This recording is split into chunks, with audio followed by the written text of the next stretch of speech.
Hello అండి, నేను doctor Naini, fertility expert, consultant at 49 fertility centre, Karimnagar branch. పిల్లల కోసం ట్రీట్మెంట్ తీసుకునే వాళ్ళు చాలాసార్లు మీరు హాస్పిటల్కి వెళ్ళినప్పుడు మీ డాక్టర్ దగ్గర మీరు ఒక మాట ఫ్రీక్వెంట్గా వింటూ ఉంటారు.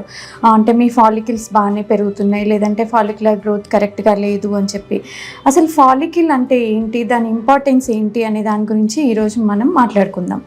సో ఫాలికిల్ ఇప్పుడు మీకు ఆడవారిలో స్కానింగ్ అనేది చేసినప్పుడు ఫస్ట్ స్కానింగ్ అనేది ఎప్పుడైనా ట్రీట్మెంట్ స్టార్ట్ చేసినప్పుడు second day of the cycle scanning చూసుకుంటారు. సో అలా స్కానింగ్ చేసినప్పుడు అండాశయాలలో ఎన్ని నెంబర్ ఆఫ్ ఫాలికిల్స్ ఉన్నాయి అనేది చూస్తారనమాట. సో ఫాలికిల్ అంటే ఏంటి అంటే it's nothing but it's a fluid field, ఒక బ్యాగ్ లాంటిది అనమాట. దాంట్లో ఎగ్ అనేది ఉంటుంది. సో మనకి ఎగ్ అనేది యూజువల్గా మనం వాడుక భాషలో ఎగ్ కౌంట్ ఎట్లా ఉంది చూస్తాము, ఎగ్ కౌంట్ బాగానే ఉందా లేదా అనేది మాట్లాడుకుంటాం. కానీ రియల్గా ఎగ్ అనేది మైక్రోస్కోపిక్ స్ట్రక్చర్ అన్నట్టు. అది మన కంటికి కనిపించదు. అది దాని సైజ్ అనేది 120 మైక్రాన్స్ ఉంటుంది. అది స్కాన్లో కూడా మనకు కనిపించదు. ఇప్పుడు మనం స్కాన్లో చూసేది ఏంటి అంటే ఫాలికిల్, అంటే ఫాలికిల్ లోపల ఫ్లూయిడ్ ఉంటుంది. ఫ్లూయిడ్లో ఎగ్ అనేది ఉంటుందన్నమాట. సో ఫాలికిల్ అనేది egg containing fluid field bag లాగా అనమాట. సో ఈ ఫాలికిల్స్ అనేవి ఎందుకు ఇంపార్టెంట్, అసలు రిప్రొడక్టివ్ ఫంక్షన్లో దీని రోల్ ఏంటి అనేది చూస్తే, ఒక ఫీమేల్ బేబీ తన తల్లి గర్భంలో ఫీమేల్ పిండం ఉంటుంది కదా, దాంట్లో మనకి ఫాలికిల్స్ అనేవి మ్యాక్సిమం నెంబర్ ఆఫ్ ఫాలికిల్స్ ఉంటాయన్నమాట. అంటే 16 వారాల నుంచి 20 వారాల వయసున్న శిశు పిండంలో మనకి మిలియన్స్, అంటే 6 to 8 మిలియన్స్ ఆఫ్ ఫాలికిల్స్ ఉంటాయి. సో అవి కాస్త మనకి ఆ బేబీ పుట్టేటప్పటికి ఆల్మోస్ట్ ఒక 2 to 3 మిలియన్స్ ఉంటాయన్నమాట. సో అవి కాస్త మళ్ళీ ప్యూబర్టీ రీచ్ అయ్యేటప్పటికి, అంటే నెలసరి అనేది ఒక గర్ల్లో నెలసరి స్టార్ట్ అయ్యేటప్పటికి ఆ ఫాలికిల్స్ అనేవి 3 to 5 lakhs మాత్రమే ఉంటాయి. అంటే ఈ అంత పీరియడ్లో ప్రతి నెల కొన్ని ఫాలికిల్స్ అన్నీ మనం కోల్పోతూ ఉంటుందన్నమాట లేడీ. సో ఇది న్యాచురల్గా, అంటే ఒక వాళ్ళలో ఎగ్ అంటే ఫాలిక్యులర్ రిజర్వ్ అనేది పూల్ అనేది ఫిక్స్డ్గా ఉంటుంది. అది ప్రతి లేడీలో సేమ్ ఒకలాగే ఉండదు, కానీ ఆ పూల్ అనేది మాత్రం పుట్టినప్పుడే ఫిక్స్ అయిపోయి ఉంటుంది అన్నట్టు. సో అలా మెచ్యూర్ అయ్యేటప్పటికి 3 to 5 lakhs ఎగ్స్ మాత్రమే ఉంటాయి. సో అలా మెచ్యూర్ అయినప్పటి నుండి, అంటే అరౌండ్ 12 years ఆఫ్ ఏజ్ నుండి, అడలసెంట్ గర్ల్ నుండి మెనోపాజ్ వచ్చే వరకు, అంటే ఆల్మోస్ట్ 45-50 years వరకు ప్రతి నెల ఒక అండం మాత్రమే, అంటే ఆ ఫాలికిల్ అనేది రప్చర్ అయిపోయి దాంట్లో ఒక ఎగ్ మాత్రం రిలీజ్ అవుతుంది. అలా రెగ్యులర్ సైకిల్స్ వచ్చే వాళ్ళలో ప్రతి నెల అండం విడుదల అవుతుంటే ఒక సంవత్సరంలో 12 సార్లు. అలా వాళ్ళ రిప్రొడక్టివ్ ఏజ్ మొత్తం చూసుకుంటే ఆల్మోస్ట్ ఒక 300 to 400 times ఓవులేషన్ అనేది జరుగుతుందన్నమాట. సో అలా అంటే ప్రతి నెల కూడా 2వ రోజు వచ్చేటప్పటికి కొన్ని ఫాలికిల్స్, అంటే అండాశయంలో చూసుకుంటే మనకి గర్భసంచి పక్కన కుడి పక్క ఎడం పక్క అండాశయాలు ఉంటాయి. ఆ అండాశయాలలో ఫాలికిల్స్ అనేవి చూస్తాం. సో సెకండ్ డే స్కానింగ్ చూసినప్పుడు మనకి ఇటు కొన్ని ఫాలికిల్స్ బయటకు వస్తాయి, అంటే రిక్రూట్ అవుతాయి అనమాట ఆ సైకిల్లో. అందులో మనకి ఒక 6th day 7th day వచ్చేసరికి ఒక ఫాలికిల్ మాత్రం సెలెక్ట్ అవుతుంది అన్నట్టు. అంటే ఆ ఫాలిక్యులర్ గ్రోత్ అనేది ఒక స్టేజ్ వచ్చిన తర్వాత, అంటే మనకి స్కాన్లో కనిపించే, అంటే అది స్టేజెస్ వైజ్ డెవలప్మెంట్ ఉంటుంది. Primordial follicle, primary follicle, secondary follicle లాగా మనకి స్కాన్లో కనిపించే స్టేజ్ వచ్చే వరకు, అంటే దాన్ని యాంట్రల్ ఫాలికిల్ అంటారు. సో అప్పటి నుంచి దాని గ్రోత్ అనేది మనకి పిట్యూటరీ నుంచి రిలీజ్ అయ్యే హార్మోన్స్ పైన డిపెండ్ అవుతుంది అన్నట్టు. అంటే FSH, LH అన్న హార్మోన్స్ పైన.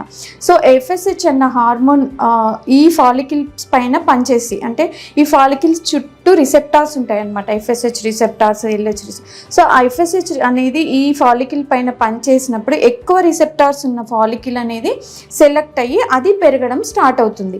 సో అలా ఒక 7th day కల్లా ఒక ఫాలికిల్ సెలెక్ట్ అవుతుంది, డామినెంట్ అవుతుంది. సో ఆ ఫాలికిల్ అనేది క్రమంగా 10th dayకి 12th dayకి అలా పెరుగుతుంది. అంటే మనము ఫాలికిల్ యొక్క సైజుని బట్టి దాని లోపల మెచ్యూర్ ఎగ్ ఉంటుందా లేదా అనేది స్కాన్లో చూసి అర్థం చేసుకుంటాం అన్నమాట. సో అది 16 mm కంటే ఎక్కువ పెరిగింది అని అంటే 16 to 20 mm మధ్యలో ఉంది అంటే అది మెచ్యూర్ ఫాలికిల్ అన్నట్టు, డామినెంట్ ఫాలికిల్. అప్పుడు ఆ ఫాలికిల్ అనేది దానిపైన మళ్ళీ LH అన్న హార్మోన్స్ ఇవన్నీ పనిచేసి ఆ ఫాలికిల్ అనేది రప్చర్ అవుతుంది అనమాట.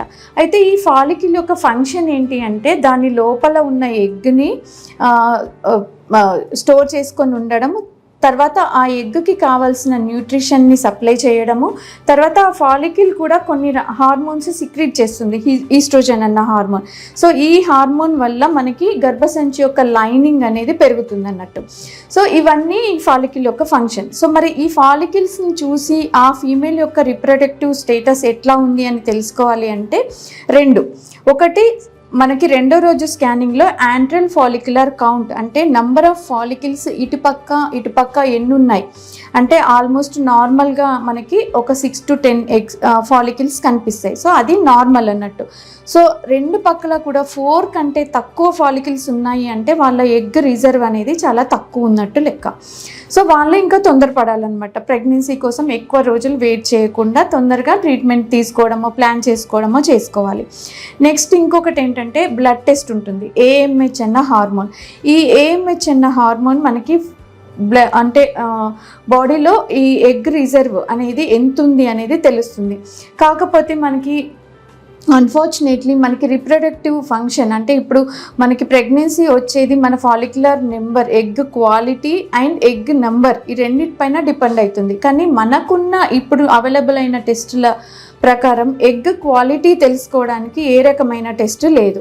ఓన్లీ మనకి follicular number, antral follicular count, egg reserve ఎంత ఉంది, నంబర్ ఎట్లుంది తెలుసుకోవడానికి మాత్రమే టెస్టులు ఉన్నాయి. కానీ క్వాలిటీ తెలుసుకోవడానికి టెస్టులు లేవన్నమాట.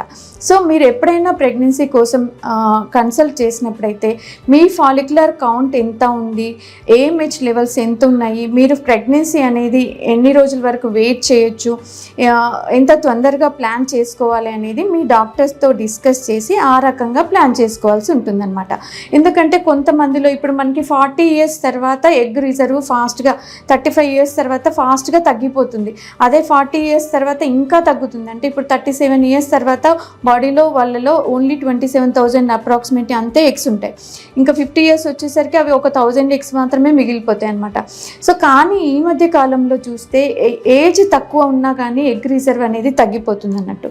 సో అందుకని ఎప్పుడైనా ప్రెగ్నెన్సీ ప్లాన్ చేసుకోవాలి లేదా పోస్ట్పోన్ చేసుకోవాలన్నా ప్లాన్ చేసుకోవాలన్నా ఫస్ట్ మీ డాక్టర్ని కన్సల్ట్ చేసి మీ ఎగ్ రిజర్వ్ ఎంత ఉంది, ఫాలిక్యులర్ కౌంట్ ఎట్లా ఉంది, ఏఎంహెచ్ ఎట్లా ఉంది అనేది చెక్ చేసుకొని ఆ విధంగా ప్లాన్ చేసుకోవాల్సి ఉంటుంది. Thank you.